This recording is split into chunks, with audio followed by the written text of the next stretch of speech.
Maajabu ni kwamba unaweza kupata mtu ameishi akiwa mgonjwa na akihitaji msaada wa marafiki ama jamaa zake,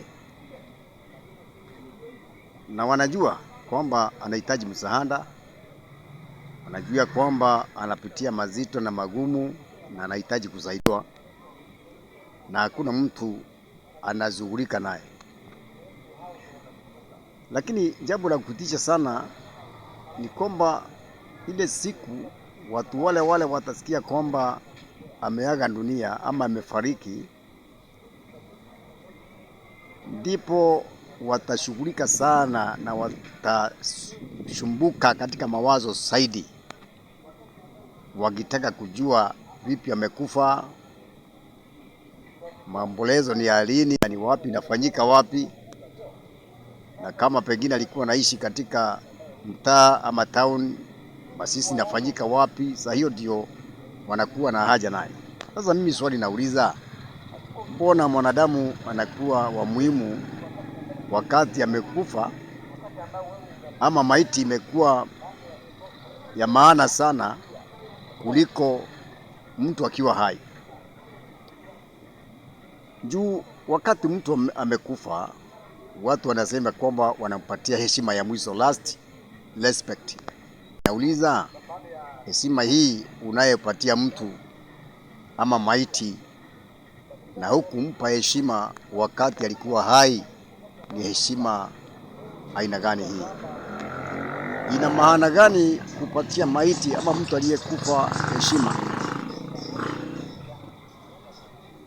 Anabebwa ama mwili wake unabebwa na magari mazuri tena mengi na mmefuatana.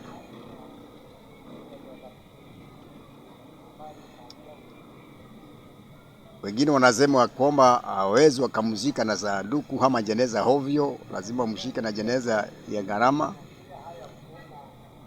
Wengine wanasema anafaa kushikwa hata na mavazi mzuri, mavazi mapya, viatu nzuri na vinapigwa rangi vizuri, mavazi yanapigwa fazi na tai,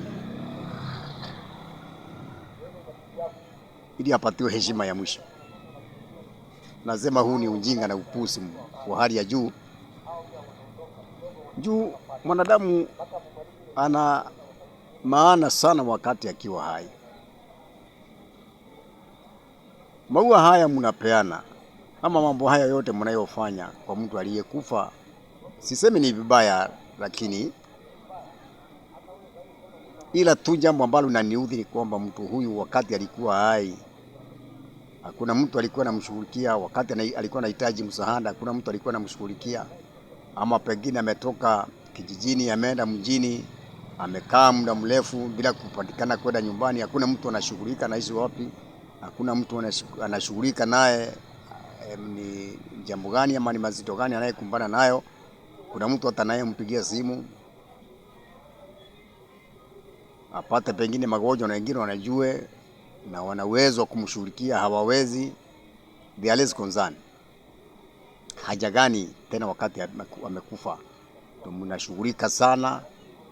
Kama ni ndugu zake ambaye wengine aliwaomba msaada, wakati atakapofariki hata ndio watakuwa kwanza kushughulika sana, kulipa fare kama ni mbali, kuenda kuhakikisha kwa mochari kama ni ndugu yao, na hata wanatoa gharama ya pesa ili angalau hawekwe vizuri. Wanashughulika sana wakati huo. Lakini kwa nini hiyo yote? Upendwa, shughulikia mwanadamu wakati angali hai, wakati anahitaji msaada wako, wakati anajua nini umemtendea, lakini sio wakati ambaye amekufa. Wakati amefariki ndio anakuwa mtu wa maana na breni ya kuwa na maana. Maua mnampatia pale kaburini. Mimi kwangu sipendi hiyo, ni mambo sipendi. Hata kama pengine wakati nitakapokufa, maana najua nitakufa, hata kama sikufi hivi karibuni, ni mambo maya sipendi kuona nikitendewa. Hata kama pengine sitakuwa nikiona, lakini rohoni naamini nitakuwa nikiona. Sitapenda mambo kama hayo. Eli munishike tu na mangonia, eli maua nizipewe, sababu sioni maana, haitakuwa inanifaidi kitu. Nipe maua sasa ningali hai. Kama kuna kitu mazawadi ungetaka kunipatia heshima, hiyo ni pesa hii. Heshima ndio nahitaji, heshima, lakini si kusema respect wakati nimeaga ama mwili wangu ndio mnapatia heshima. Jambo lingine huwa linaniudhi sana na kuona watu wakifanya kazi kubwa sana ambaye kwangu mimi haina maana. Ni kweli mwanadamu alitoka kwenye udongo. Chanzo za mwanadamu Adamu na Eve waliumbwa kutokana na udongo, lakini kwa saa hii hatutoki kwa udongo, but origin ama yule mwanadamu wa kwanza ni udongo, lakini sisi tunazaliwa na mwanamke. So tunasema wakati mtu anapokufa anarudi kwenye mchanga ama udongo, mahali alipotoka, kwa udongo huo. Lakini si kumaliza kama kwetu ni Meru, wengine kwao ni Turukana, wengine kwao ni Ukambani, wengine kwao ni Kisumu, ati kwamba hapo ndipo aliumbiwa hapo kwa hiyo mchanga. Ningetaka mkaweze kufahamu vizuri, mchanga ni mchanga.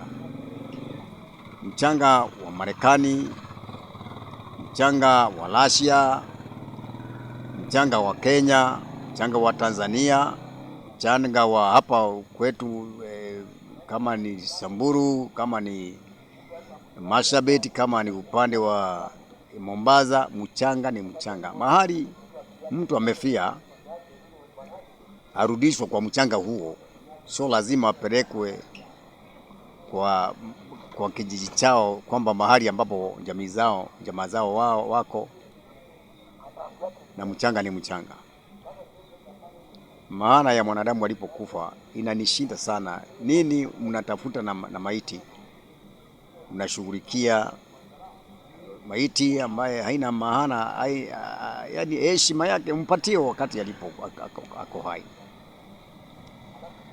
Sikumaanisha kwamba mimi nikifa nirudi kwa tumbo ya mama yangu, maana nitoka katika tumbo la mama wangu. Hapana, nirudi kwa mchanga, na mahali nimekufia hapo, kama nimefariki nikiwa mahali niko katika eneo hiyo, mchanga huo ni mchanga.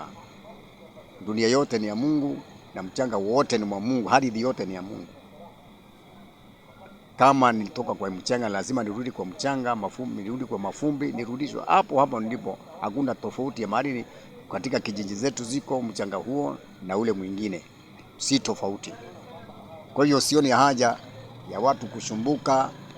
Mtu amefia mbali, mnasumbuka tasafirishwa namna gani, mwingine ako ng'ambo, ni ndege, gharama kubwa. Hiyo naona ni upuuzi sana kujisumbua, na ni mambo ambayo tumejiwekelea. Hata kama sisi wa Afrika tunasema mambo hayo tuliletwa na wasungu, lakini unapotazama ni kweli si mambo ambayo yanafaa. Ukizingatia kabisa katika mambo ya kuangalia kimwanadamu, mchanga ni mchanga.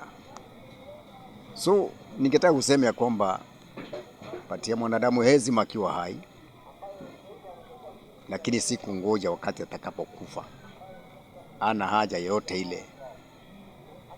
Alipokufa amekufa, mpatie heshima yake, maua yake, zawadi zake akiwa hai.